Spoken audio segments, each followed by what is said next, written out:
Welcome to Not Milk Never Milk. Subscribe if you're lactose intolerant.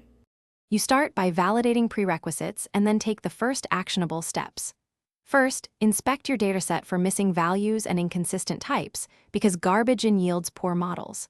Next, split data into train/validation/test and set a reproducible seed. This ensures fair comparison. Once done, choose a baseline model, logistic regression, or a shallow neural net to establish a performance floor, and install packages like scikit-learn and pandas so you can iterate quickly. Once you have a baseline, dive into feature engineering and targeted modeling.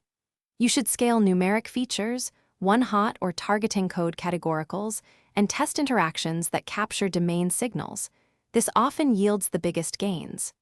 Then run cross-validated experiments while tuning hyperparameters with grid or Bayesian search to balance bias and variance. Make sure to monitor k-fold validation metrics and plot learning curves to detect underfitting or overfitting.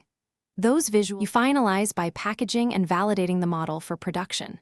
Export model artifacts, containerize with Docker, and run integration tests against real input so you catch schema mismatches early. Once deployed, monitor metrics like latency, throughput, and predictive drift. Set alert thresholds so you react fast.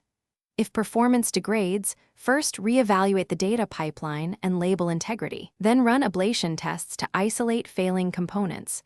This one troubleshooting tip, check labels, often resolves mysterious accuracy drops.